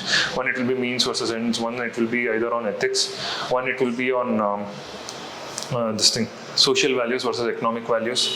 I'll come to that. Tomorrow I'll speak about social and economic values. So on the same lines, UPSC is trying to ask questions. So identify the theme. Theme identification helps you immediately associate.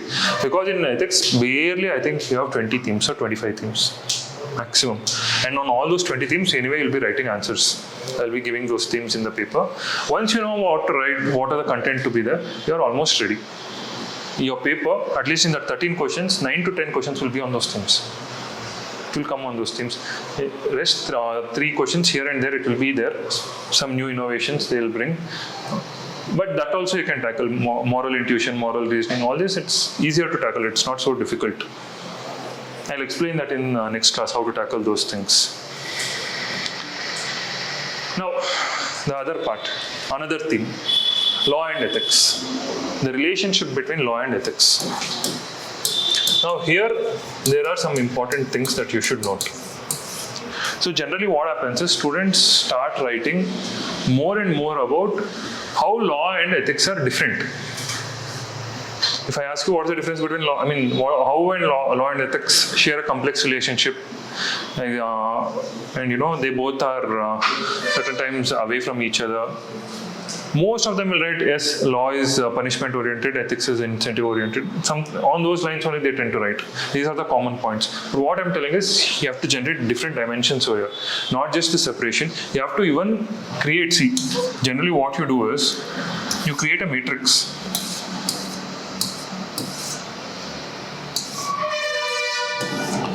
Where, both are tick, one strong, wrong one, right?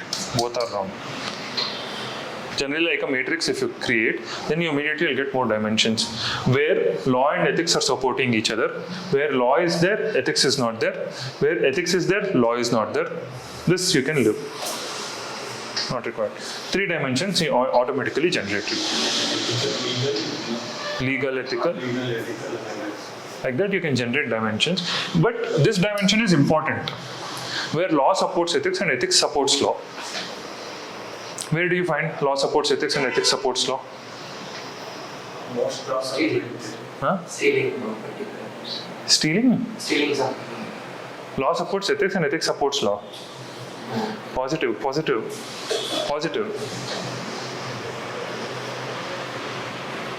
Good Samaritan law. Law is supporting ethics. Yes, protecting the citizens. Give it up campaign. Pahal. It is the law that came out and ethics supported it. Many people gave it up. Right? So law is supporting all this Beti Bachao, Beti Padhao, selfie with daughter. All this, many things happened, right? Which was government initiatives, right? All those were supportive. So law supported it, ethics also started supporting it. And which were there in ethics, which helped law. Same thing. Beti Bachao and all. Yes. Government giving us a rupees 20,000 crore for providing bail for unfair. Yes, taking in their consideration. More than that, Nyaya Samhita, which has come, it has told, if the punishment is less than 3 years, there will be no, you can't put them in jail. Under trial prisoners are not supposed to be there for whom the crimes they have put is less than 3 years.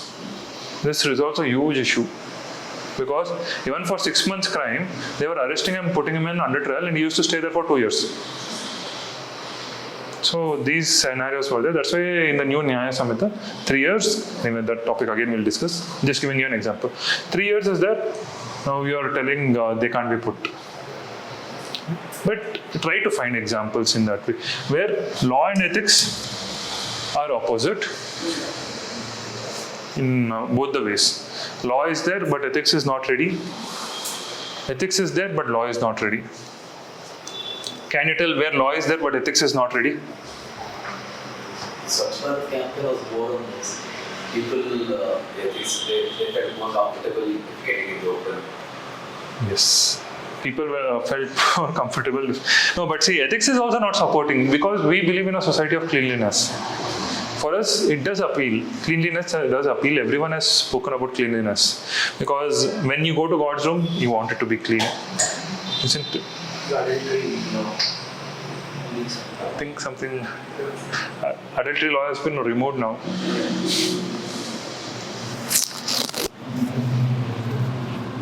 Law is there, where ethics is not there. Uniform Civil Code. Law is there, but ethics is not ready to accept it yet. Uniform Civil Code. Capital punishment, legal in some cases, but ethically also. Yes, we don't agree with it. Marital rape, all this again, same things. Essential service maintenance Law is there, but okay. some constitutional Curfew. All these constitutional morality questions, which is, let's say, discrimination will come under this one. Yes, yes. Curfew also you can tell. Curfew, which they put section 144. service, You don't agree with it, but it is legal. compulsory military service, Compulsory military services, internet, cutting internet connections, shutdown of internet connections. All those things you can write. New relevant examples you can think. I'll give that list of examples also not. But you have to think also. See, giving examples is different. Thinking from this perspective is different. You'll have that example. Okay, these things. See, now only one particular this thing we were discussing, like many of you guys are telling capital punishment, that can be used in so many places. That ability to link is important. Where all I can link that. And other places where law is wrong and ethics is right. Sorry, capital punishment comes here. Those things come here. Here where? Sorry, here where? Yeah. Law is right and ethics is wrong. Ethics is not ready. Uniform Civil Code, those are the ones. Law is already there, but ethics is not ready of the society to adopt Uniform Civil Code or prohibition of liquor. Those things are, again, individualistic, yeah, but it's there.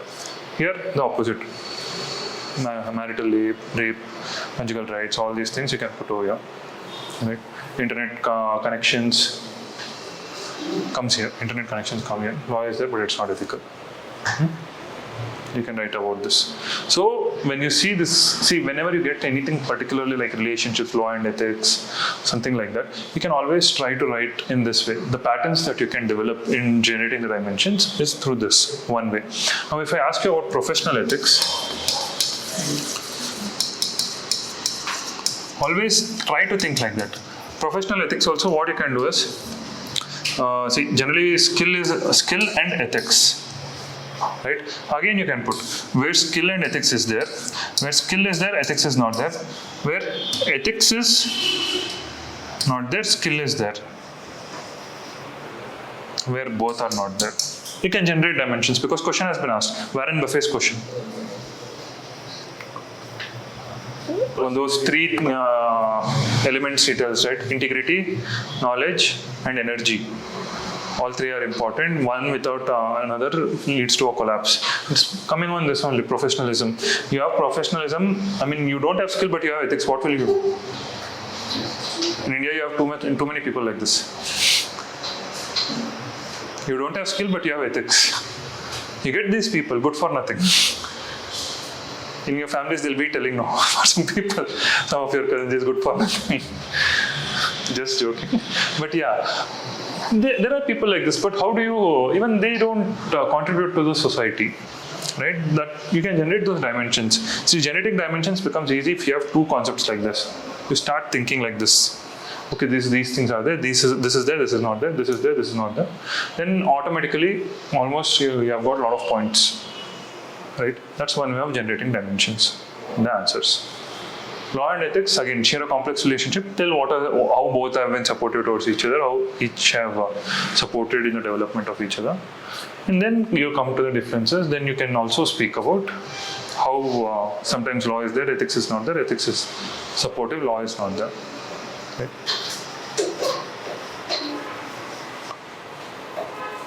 This is a question basically that came.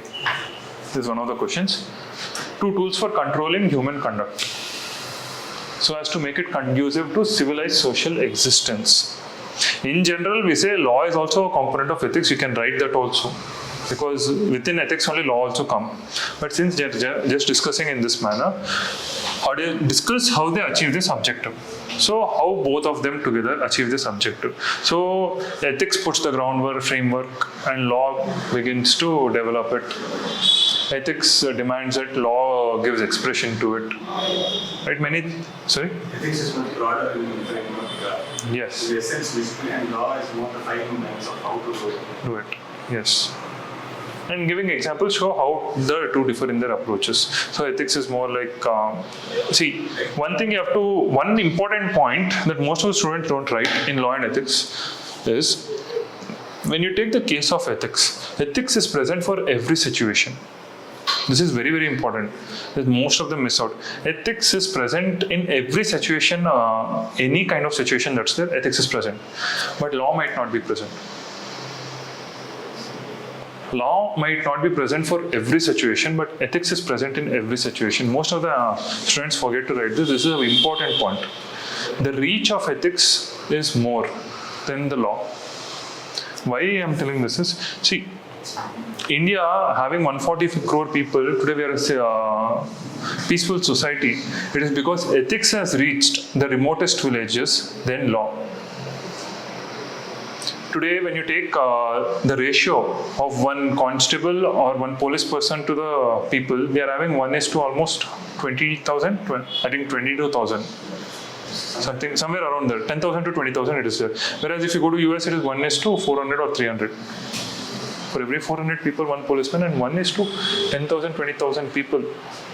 So only because ethics are seeped into the society, that is what's making it stable. We don't go looking out for fights.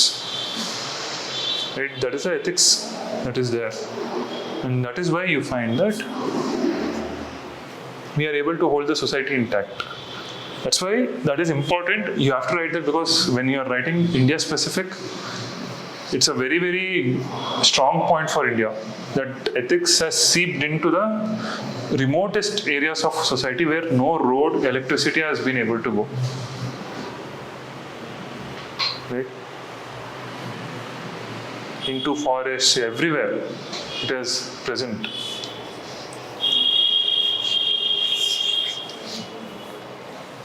Yeah. Now, moving on to the next one. For that, we can write ethics has a cultural connotation, law doesn't have. So it has seeped in. No, law is also certain times cultural. See, why do you give these festival holidays? Government notifications, rules, regulations, it's a part of law. Why do you give these government holidays? For Deepavali, Dasera, Christmas. We give it to everything. Why? Recognition. Cultural perspectives, Makara Sankranti you are giving. Cultural festivals you are giving. Religious festivals you are giving. So ethics is broad. Ethics is more of how to strengthen the society. So these particular festivals, everything, they're strengthening the society. Because you're giving people to spend time together. What happens generally in a festival? At least the families get together. The cousins, everyone, at least they get together today. Previously, the villages used to get together and celebrate. If today, even Holi, if you see, people get together. Unknown people coming together, enjoying a festival. Right? New Year, it's become a new festival. New Year is a new festival, especially in Bangalore. MG Road, Brigade Road, if you go, unknown people, but they're meeting, greeting and wishing everyone. Right? So you can take it from that perspective. Now, coming to values, this is another theme that UPSC keeps asking about universal values and changing values. So, whenever such questions are asked, ensure that, there will always be a core universal values and the peripheral values will keep changing as and when the society evolves. There are particular universal values. Do you agree there are certain universal values? Yes. So basically those same thing, morals. Morals are your universal values, standalone morals. Love, gratitude, all these are the universal values. They will always remain, come across any society, but certain values keep changing as and when time changes. For a particular period of time, particular values might have been important. And with changing times, the values also need to change. That is what. That is where many a times we find that particular values which don't change. That is where conflict keeps happening. Right. So you can put that over here. So when this comes, have that thought in your mind that there will always be universal values. There will always be peripheral values. This table, this chart should be there, because when you're writing, it becomes much easier. When they ask, do you think all the values are changing? Is there any, there are no universal values? If anything like that is asked, definitely you have to contradict. There is universal values. There are values which are across space and time. Right? So universal value and core values are same. Core values of what? See, again, that is what I'm telling. Universal values is where everyone agrees. Core values, it might be for example, let it be for lawyers. Core values of lawyers. They have to represent any client. The client who comes to them, they have to represent. Be it a terrorist. That's a core value. But it's not a universal value. In fact, for us, we feel like if a lawyer is going to represent him, it is completely wrong, we feel. Professional ethics is speaking, but on a personal note, no one agrees to what he's going to do. Because, okay, terrorism, we are telling, okay, fair chance should be given for everyone, but when the crime is so heinous, should chances be given? The societal acceptance is less on this. But yeah, values keep changing, that's what. Core values, again, you have to be very careful. When you're adding these words, you have to be careful what you're actually trying to mean. Core values of what? Core values of society, again, they might change certain times.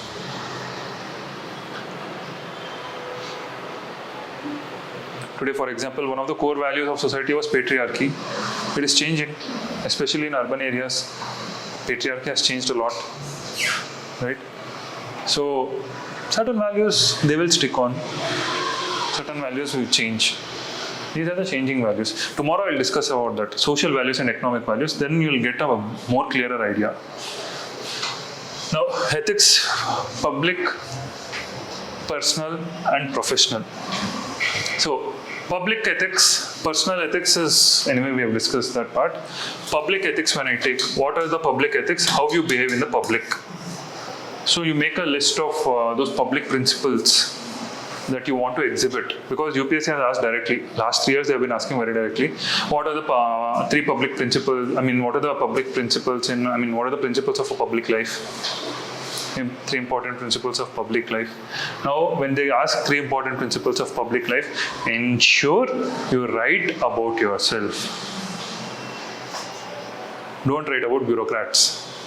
As soon as people see public, they get into public administration. So you have to be careful. Since the question, whether it is bureaucratic or not, most often, because I've seen students, my old students, they used to do the same thing. When they see public related question, immediately they become a bureaucrat. Right? Even people are a part of the public.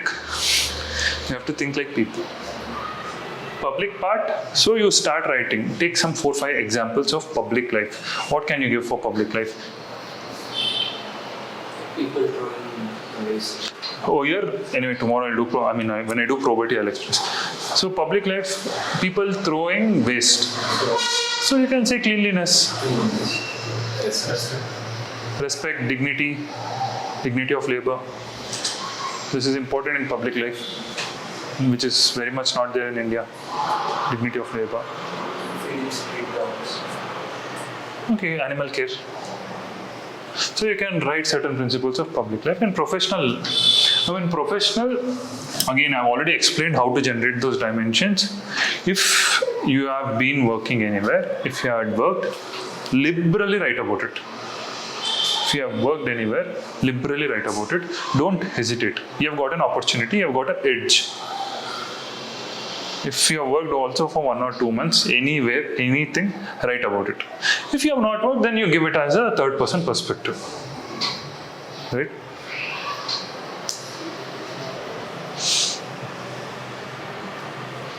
Now, the kind of questions that come associated with this is, are all three separate? Is personal and public different? Is personal and professional different? There are elements of difference, but I think there's a common overarching. So in this, again, there's a very famous quote by Gandhiji. There is no separate personal or public ethics. Both are an indivisible whole. What you are inside, you are outside the same thing. So the way UPSC has asked questions is, how do they support each other? So you might have to make some examples where your personal life ethics has come and influenced your public life ethics, and public life ethics has come and influenced your personal life ethics. For example, let's say you go to work. Now when you go to work, definitely your office space is there.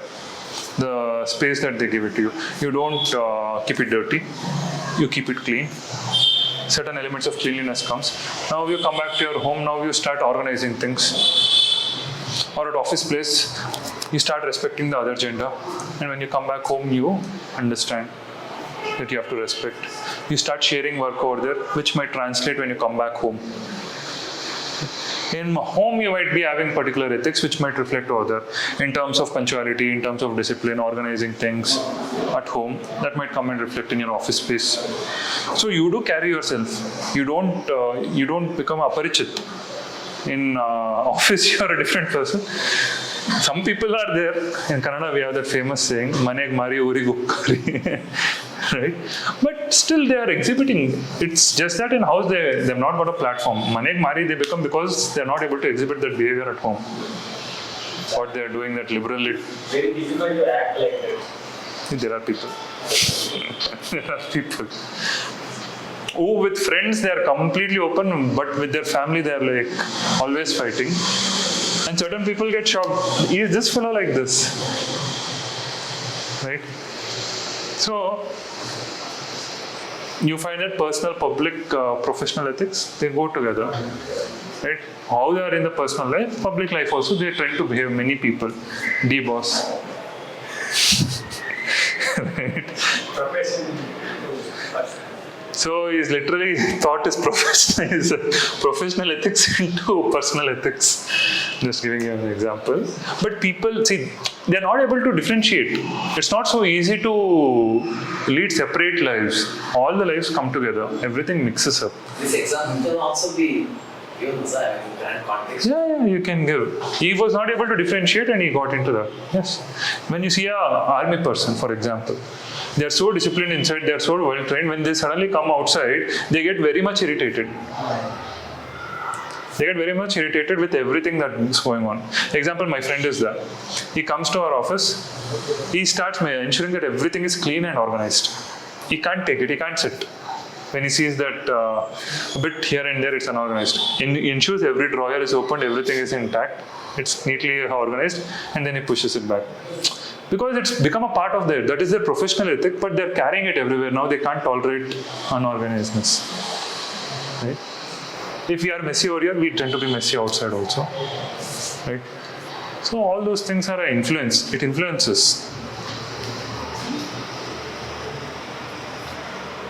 This is a question UPSC asks. If they ask, be careful, public life they're asking. Right? You have to write about yourself as a citizen. Always try to think of yourself as a citizen and write. When you're writing examples also, I always tell first priority, personal, second, personality, third, anecdotes,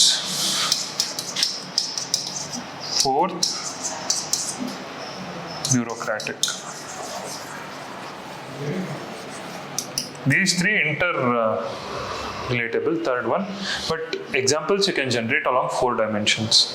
One, you can generate your personal examples. One, you can generate personality based examples, Kalam, Gandhi, or any one of these people. Then anecdotes you can give. Anecdotes is particular situations. In this situation, what happens? Or you can give bureaucratic. Sometimes both get mixed, bureaucratic and anecdotes. Sir, bureaucratic means the initiatives of IAS officers. Yes. That's what I'm telling. Bureaucratic examples, what IAS officers have done. Then Personality means leaders, freedom fighters, not normal persons. no, personality is leaders. See, reading the questions, you need to be very careful. Okay. When you're reading the questions, you need to be very careful. See, particular questions like, which personality has inspired you the most? And the next part in that question is, what have you benefited from him? So what you tend to do in that question is, you'll write all, for example, Swami Vivekananda, everything about Swami Vivekananda you'll write. But you'll forget to write how you have benefited from them. If he's an inspiration to you, some benefit should have come to you. And we tend to forget that. I became kind, I became wise. No. You need to write actions. That is where you have to write actions. Swami Vivekananda's this episode taught me kindness. It can't teach you kindness unless you practice it.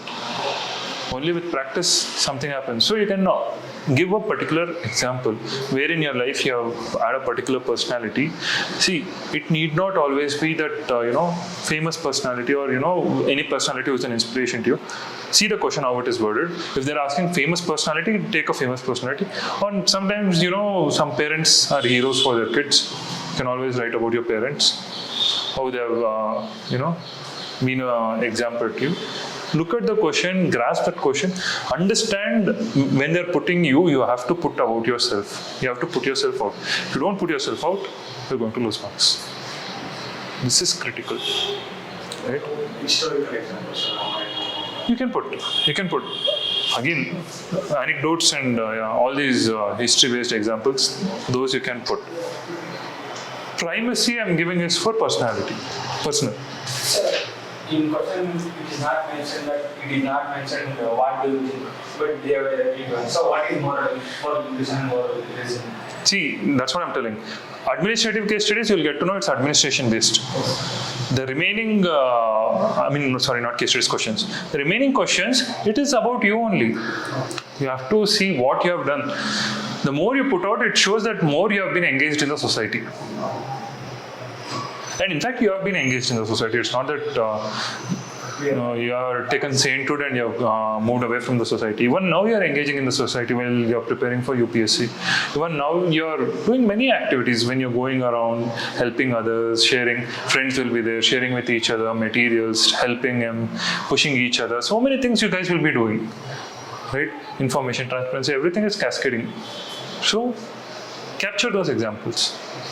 Capture those events that's happening. Then you can put all this.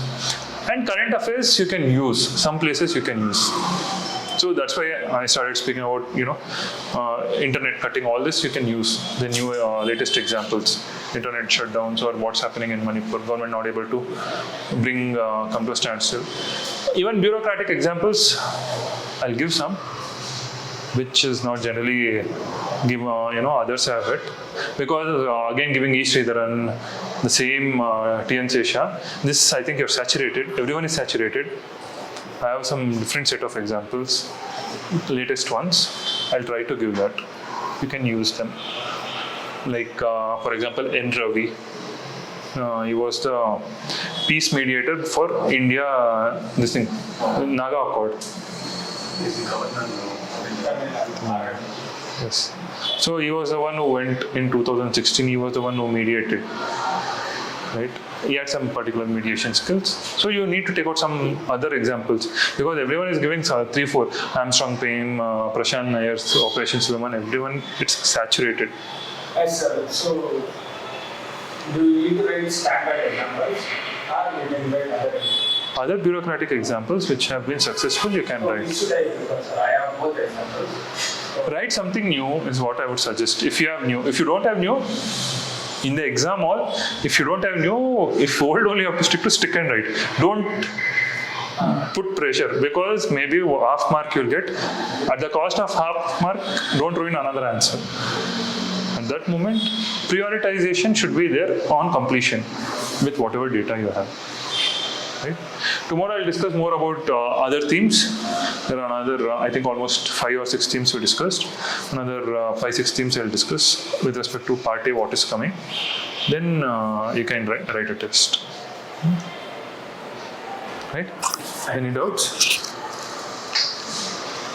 It's not that tomorrow also you can ask. I'm there, yeah. Yeah. Have a good day, guys.